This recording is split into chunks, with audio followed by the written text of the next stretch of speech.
If you haven't picked up the print issue of Press Box yet, it is available for free at your Baltimore area highest dairy stores, any of the hundreds of locations around town where you find Press Box. You can read it all at PressBoxOnline.com. Kevin Brown's on the cover. You know him. Orioles play-by-play voice. Go pick that up today if you haven't yet, as it will only be available for a few more weeks before it makes way for a brand new print issue of Press Box. Let's switch things up a little bit. Joining us now, someone we always enjoy our conversations with. Most of this city was furious when they saw that Lamar Jackson was ranked just 69th on the NFL Top 100 list, but he says, no. This is a good thing. Allow him to explain. You know him. You watch him every day on FS1. He is the voice of Baltimore Ravens fans on national television. He is our buddy Chris Broussard, and he's back with us now here on GCR. Chris, it's Glenn. It's always good to catch up, man. Thank you so much for taking the time for us. Man, it's great to be on. Been having a great summer, but looking forward to football and, of course, the Ravens. So it's always good to join you, man. And as far as Lamar 69th, I mean, obviously that's ridiculous, but here's the good news. The 2 years he was snubbed in this, the 2 previous years, he was snubbed in this poll. Mm-hmm. He was unranked after his rookie season, and he went out and, of course, won MVP. And then he was, after a couple of, seasons where he was banged up a little bit, played like 12 games, he came in at number 72 Mm-hmm. in the preseason ranking, and all he does is go out and win the MVP. So maybe another MVP season could be in the works for Lamar Jackson. I'm sure he's motivated by this ranking, which is by his peers.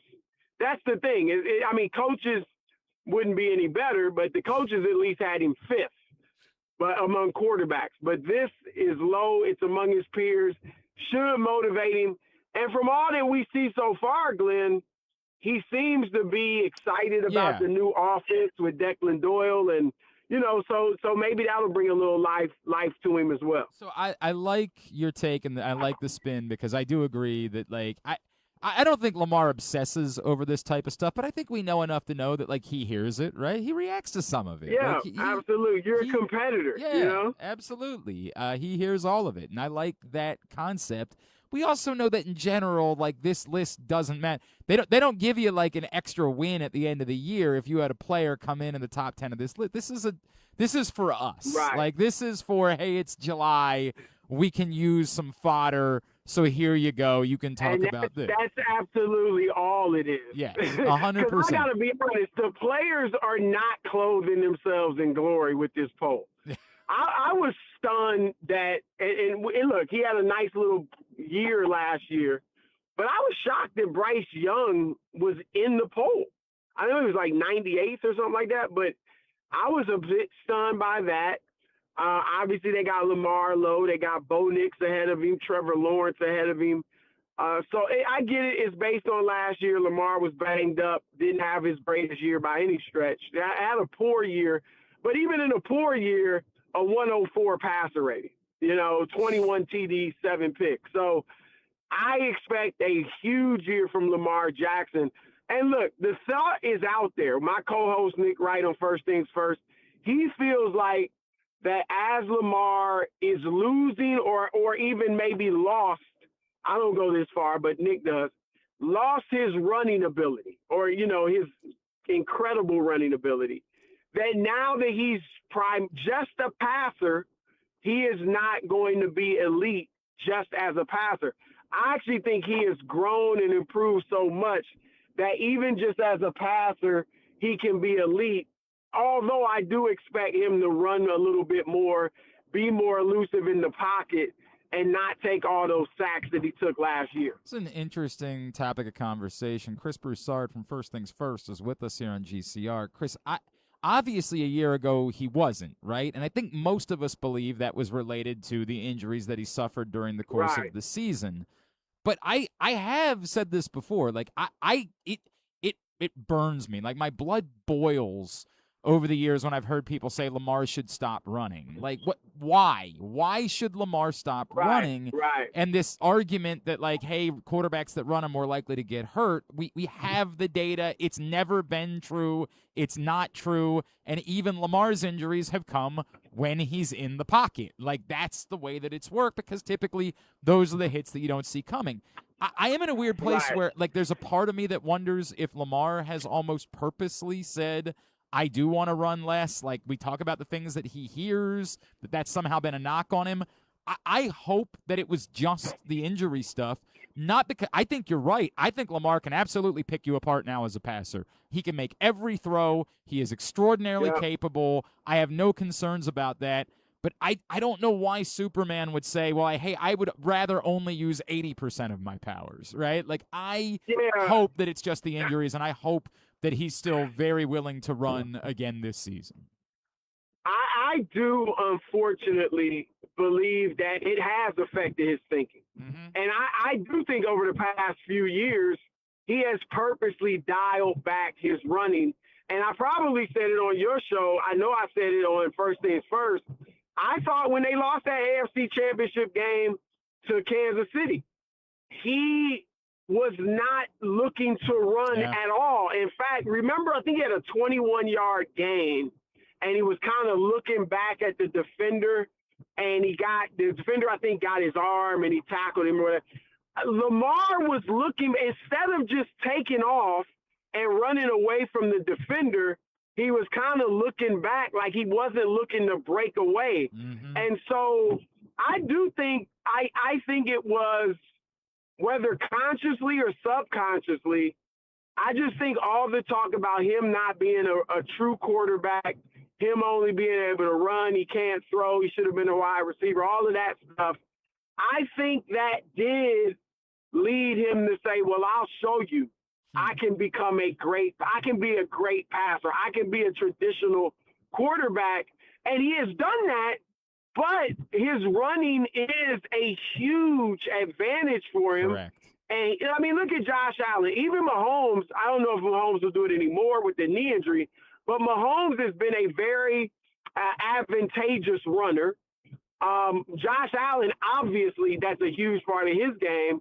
And I do think Lamar just has to take advantage of that, because there will, and hopefully it hasn't come already, but there will be a day when he can't run. And he will just have to rely on his arm and his smarts and all that stuff. But I hope that this season I think we just lost Chris. We'll see if we can't reconnect with him. Of course. Oh, Chris, you there? Sorry. I don't even know if he'll get 800 yards, Lamar. But I definitely want to see him more elusive, where he's not taking all those sacks, and be able to run and use it to his advantage. And I think he will, but I don't know for sure. We'll have to wait and see. Benefit also that the Ravens prioritized upgrading the offensive line this offseason in order to try to protect him, including obviously bringing in Ethan Posick most recently. Chris, we talked a few months back about the possibility of the Ravens bringing in a veteran receiver, and I think you and I were on the same boat. You were like, I don't think they need to, but I wouldn't be opposed to it.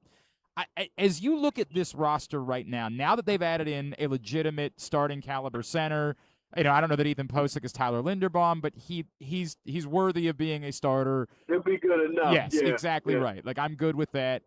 Do you look at the Ravens roster, and obviously there's the huge question of what does it look like with a first-year head coach and a first-time play caller, but just looking at the roster, are you good again that this is a viable AFC Championship Super Bowl contending team? Absolutely.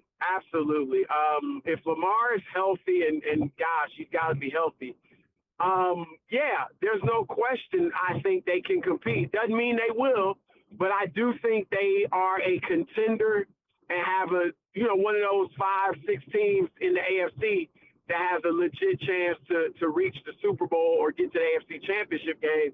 I hate losing Isaiah Likely. Mm-hmm.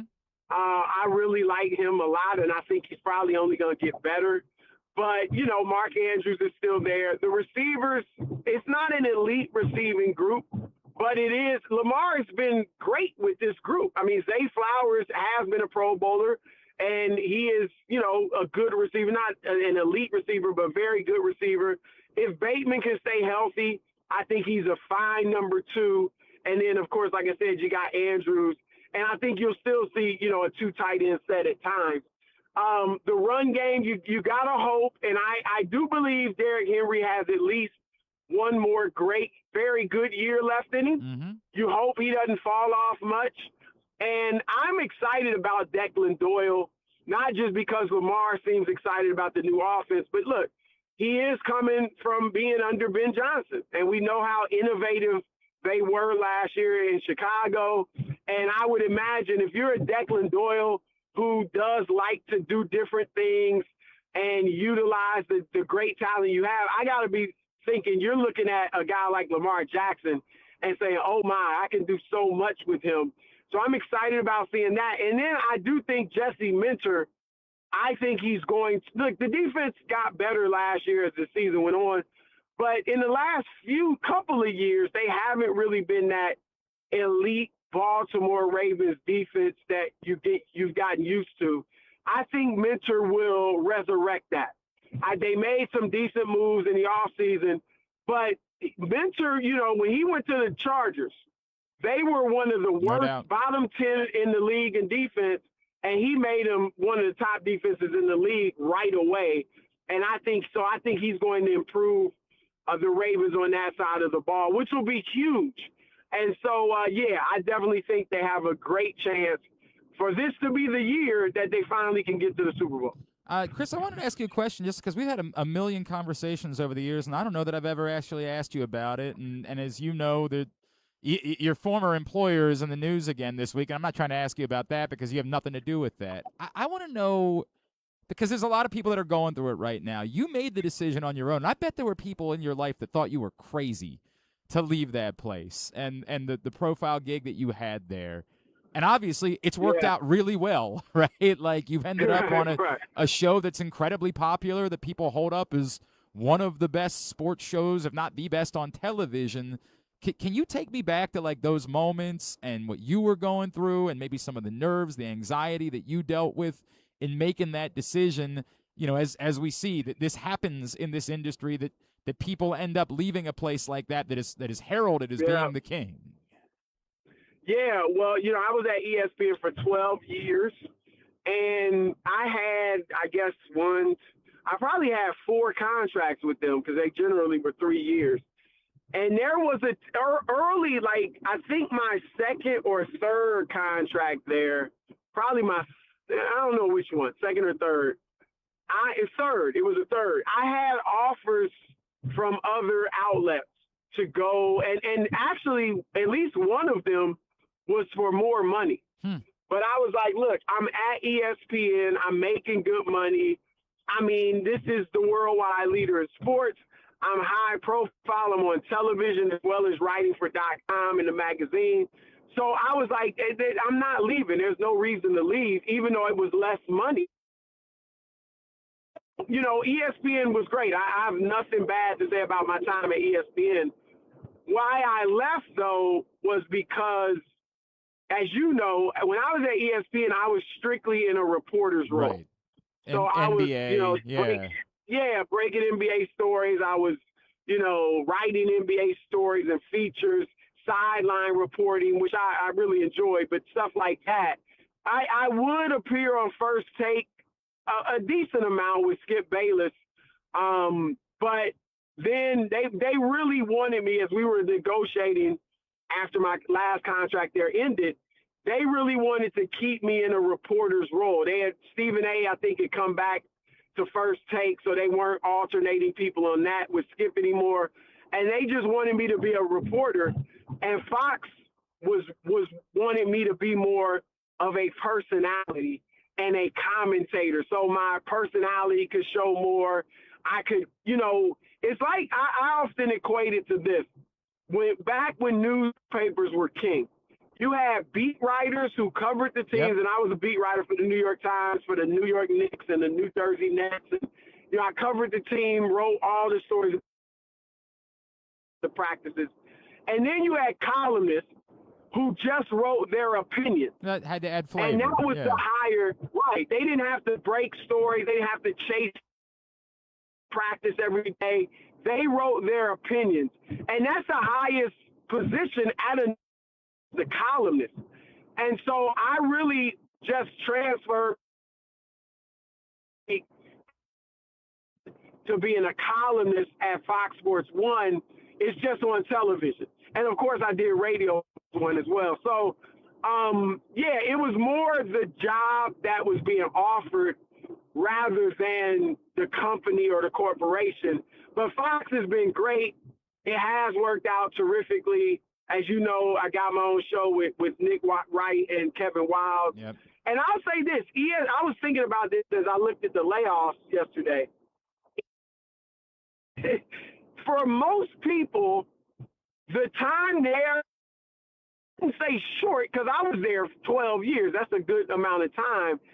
But very few people stay there forever. Mm-hmm.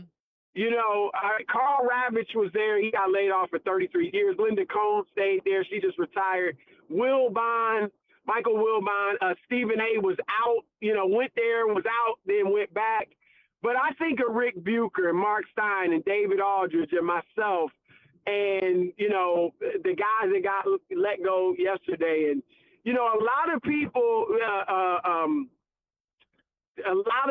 there are there for a season and then they move on. Rachel Nichols is another one. Like, you have your time there and then you move on. And fortunately, I've been able to move on to really something that, quite honestly, has been better for me and more fun and enjoyable and lucrative. And frankly, in an era where, and I don't say this, most of these types of shows stink. And I'm just being honest, Chris. Like, a lot of these shows stink.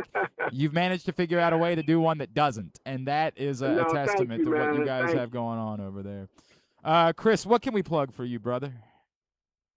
Well, I mean, just, first things first. This August we'll be off a couple of weeks, but, get ready for the football season. So everybody tune into that. And right now, that's about it. People can check me out on my Instagram, Chris Broussard 68, Twitter, Chris_Broussard. Chris, so, check me out there. You're the best, man. We'll be talking during the course of football season. Always appreciate you. Enjoy the rest of your summer, man. Let's do it again real soon, all right? Thanks, brother. You too, man. Have a good summer.